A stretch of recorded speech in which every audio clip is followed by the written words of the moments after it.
Your Name is the latest anime film out of Japan from Makoto Shinkai, the guy who brought us The Garden of Words, Children Who Chase Lost Voices, Voices of a Distant Star, all types of great anime films. He likes to tell stories about people who are sort of like star-crossed lovers that have something that's keeping them apart. He's good at it, but it's definitely his wheelhouse, and Your Name fits right in with that. Except there's something incredibly unique about this film that I've honestly never seen in live action or anime, and that is that this is a body-swapping film. This movie opens with a young girl named Mitsuha who wakes up and begins to touch herself and realizes that, oh my god, I have girl parts.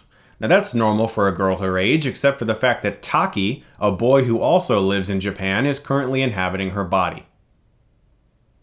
So that's weird. And that same boy, Taki, wakes up in Japan, begins to touch himself, and realizes, oh my god, I have man parts down there. That's because Mitsuha and Taki have switched bodies. And the story of this film is these two characters who randomly wake up as each other, swapping bodies without any warning. And they have to figure out how to spend a day in the other person's body. They have to figure out why this is even happening, and eventually they kind of grow to appreciate one another as they learn about each other's lives in an extremely unconventional way, and in an anime film that I loved watching. I got to see this film at the Laemmle Music Center in LA. It's currently the only place in the United States showing it because it's a limited Oscar qualifying run. I was really lucky to be in LA when this film opened. I drove like an hour in an Uber to get to this theater, and it was like the only showing that wasn't completely sold out. I was in a theater filled with Japanese people. I must have been like the only white dude there. It was really cool actually because I saw it with a crowd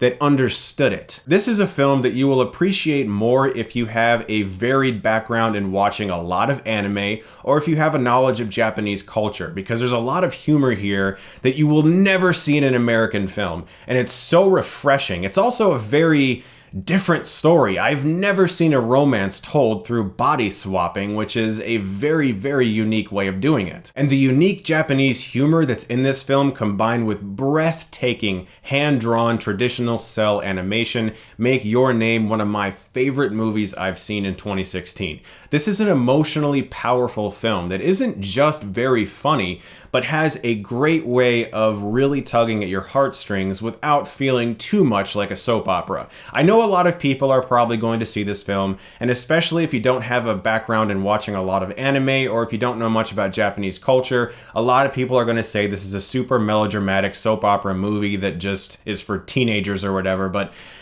it's not. It's a lot more than that. This film has a beautiful way of examining youth culture in Japan and what can make two people fall in love even if they've never actually met, because they're learning about each other's lives by actually being that person for a day. And so you know more about the other person than you ever possibly could, which is such a cool way to tell a romance in a film. And I know I already mentioned this, but I must reiterate, the animation in this movie is beautiful. It's so gorgeous. I love traditional hand-drawn cell animation. I'm so sad that America has almost completely abandoned it in favor of CG animation, which is fun and enjoyable, and I don't have a problem with it. It's just I love hand-drawn animation, and I'm so happy that Japan is sticking with it, because it is a beautiful thing to see in this film. The characters are so well realized, they're so likable, and the film also has a great way of transitioning from fun and humorous to serious and emotionally powerful and somewhat suspenseful, actually. A lot of dramedy style films have a hard time doing that, where it starts off and you're like, oh, this is all laughs, and all of a sudden like people are dying and it's like, oh shit, this is really serious all of a sudden.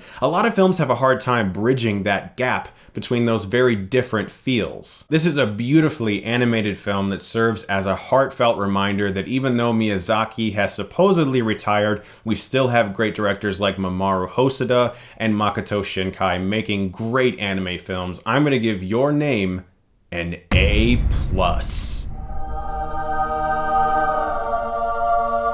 I honestly don't have a single problem with this movie. I think that if you are a big anime fan and if you like films from this filmmaker in particular, you're gonna love this movie. Some people who aren't as familiar, as I said, with anime or Japanese culture are not going to love it as much as I did. I would say if you aren't a big anime fan, this will be more like a B+ for you, but if you understand anime and you understand the humor that comes out of Japan that's often in these types of films, and you appreciate the unconventional romance, then you're going to probably enjoy it as much as I did. Guys, thank you so much as always for watching. I greatly appreciate it. And if you like this, you can click right here and get Stuckmanized.